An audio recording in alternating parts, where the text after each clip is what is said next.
First and foremost, it is pertinent to note that this court, in its judgment in Syed Abdul Qadir's case, recognized that the issue of recovery revolved on the action being iniquitous. Dealing with the subject of the action being iniquitous, it was sought to be concluded that when the excess unauthorized payment is detected within a short period of time, it would be open for the employer to recover the same. Conversely, if the payment had been made for a long duration of time, it would be iniquitous to make any recovery. Interference because an action is iniquitous must really be perceived as interference because the action is arbitrary. All arbitrary actions are truly actions in violation of Article 14 of the Constitution of India.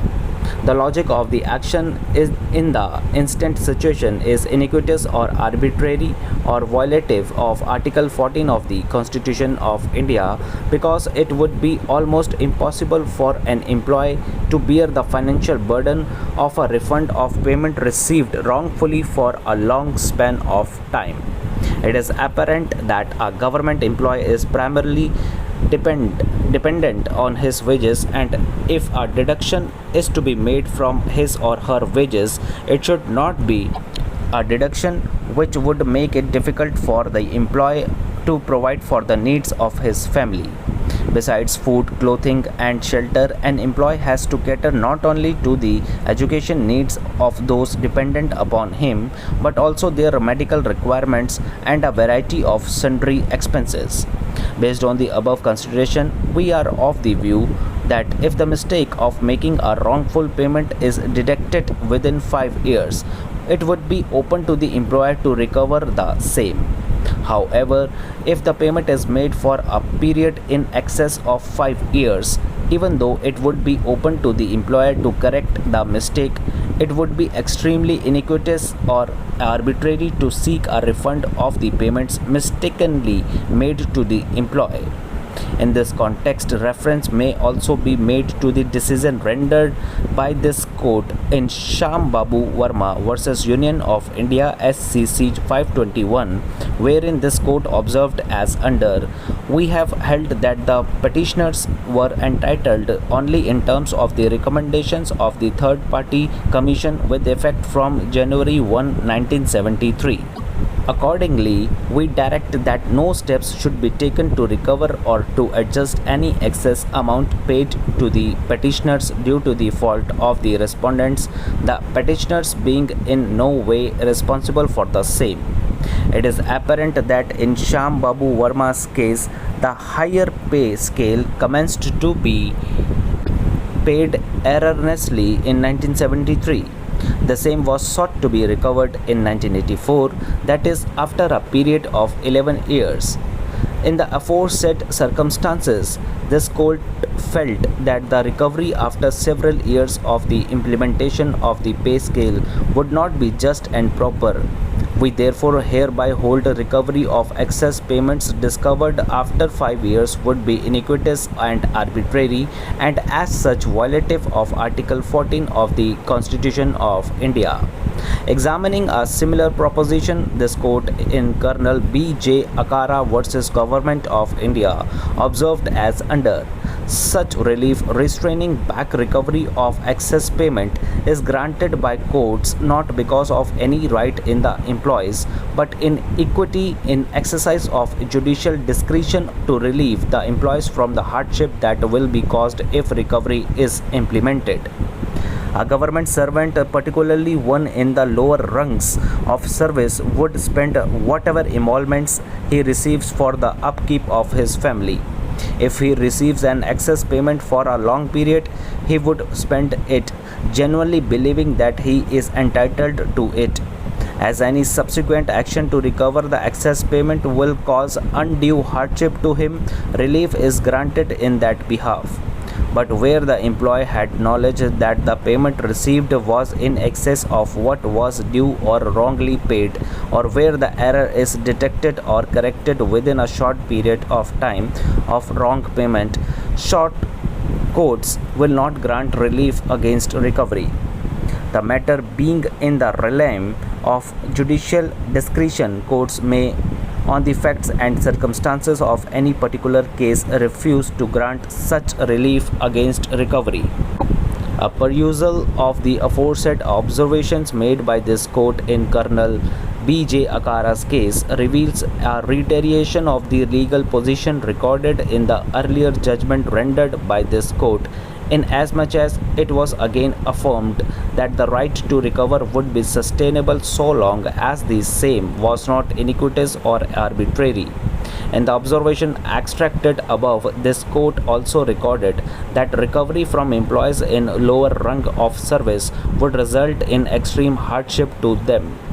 The apparent explanation for the aforesaid conclusion is that employees in lower rank of service would spend their entire earnings in the upkeep and welfare of their family, and if such excess payment is allowed to be recovered from them, it would be cause them hardship.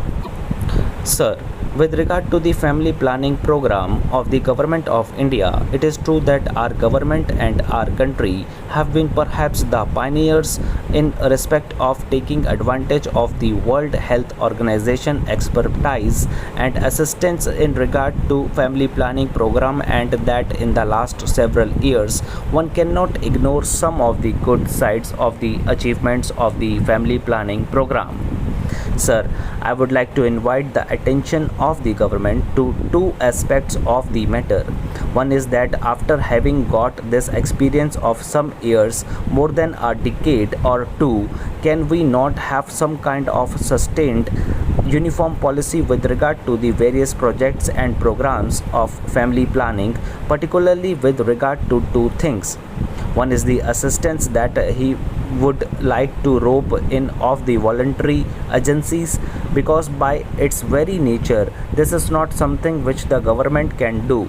Government can spend money, government can give encouragement, but basically it is a question of educating the people, educating the illiterate, and educating the people in the countryside, and also taking the maximum possible help from the voluntary social institutions, in which a large number of women organizations are also doing a lot of good work. In this regard, the complaint I hear is that the policy of the government in regard to incentives offered as not quite free from faults. Every now and then, different kinds of incentives are tagged on while attracting more people. Then those incentives are not maintained for a particular period of time, so that certain incentives are withdrawn and certain new incentives are given. The result is that the interest in the program is for the incentives offered rather than for the ultimate objective of controlled and health family planning.